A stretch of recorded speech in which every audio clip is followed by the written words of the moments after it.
On my hand in 5, 4, 3.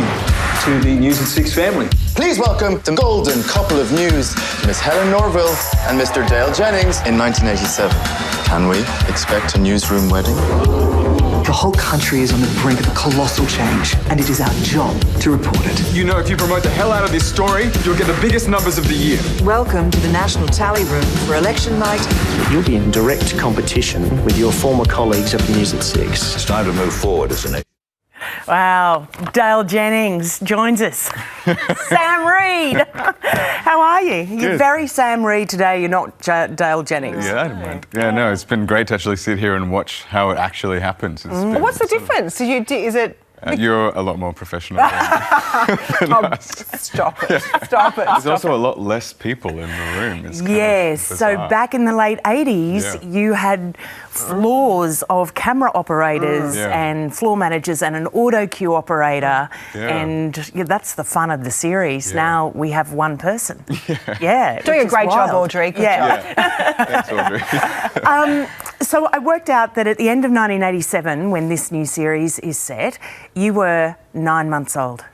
Oh, you worked out exactly how old I was. Yeah. Right. So what do you remember from that period? Absolutely nothing, It's definitely been a process of rediscovering what happened in 1987 because I don't remember any of it, obviously. So it was really fascinating. But we got this great sort of booklet at the start of the series to sort of study what happened and all those events. And Emma and Michael are just amazing at kind of providing so much information. So we could always go Emma back. Freeman and Michael Lucas, who are behind the show. Lisa knows everything about the show. Of course, because she's doing her fabulous podcast, her companion podcast. How do you go about preparing to be a newsreader? I could ask you the same question, I suppose. We did a lot of lessons in reading the auto cue. And so there's a lot of practice in the auto cue. A lot of the times when we do shoot the news reading segments, we are reading an actual auto cue to try and keep it authentic in that capacity. So it's hard. It's not easy to read an auto cue and look naturalistic while doing it. Because you do, as Dale Jennings, have that kind of balance of formal style and the gravitas as well. He tries. He tries. Yeah, he does try.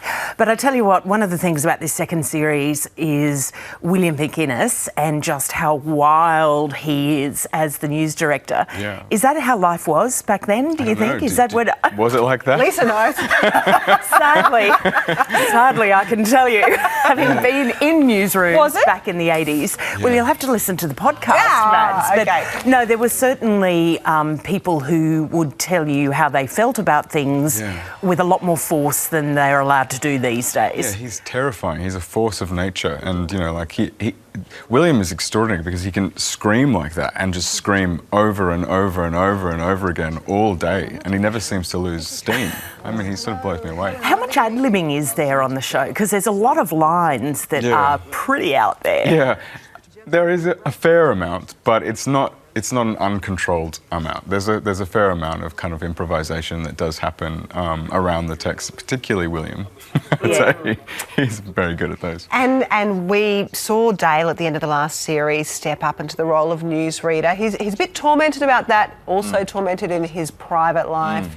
Are we expecting that torment to go on? Oh, yeah. Yeah, wouldn't be Dale Jennings without a lot of torment. Yeah, so but look, he finds his feet a bit, and he's on the news desk. He's the golden couple of news with Helen.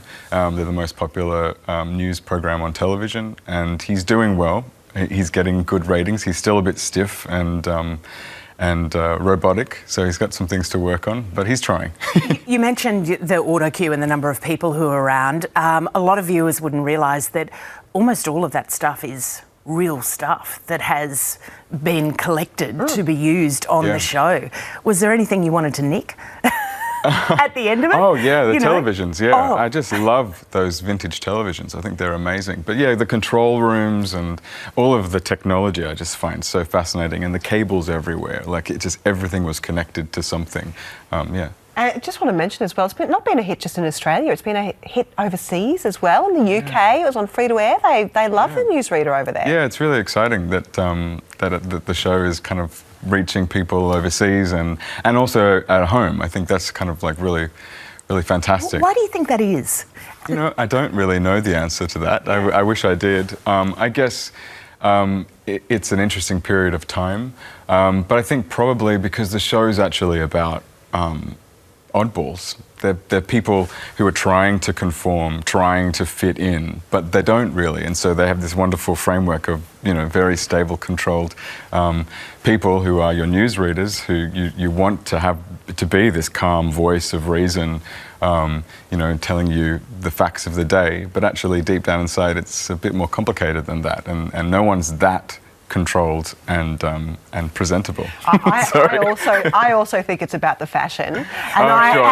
I also think it's about the completely different way that people related to each other and in a workplace environment than we do now. It's sort of about, you know, that William McGuinness character who just lets rip and shouts. Or like, there's not nostalgia for that, but it's just interesting to see that, given how much nicer we are to each other now. Yeah, but then a lot of people do relate to the way that, you know, the workplace is operating today. So kind of the wonderful thing about period pieces is that we can reflect on how far we've come and how far we haven't come, and how similar today is to how it was in 1987. It just triggered me calling it a period piece. It's like, oh my God, my life is now history.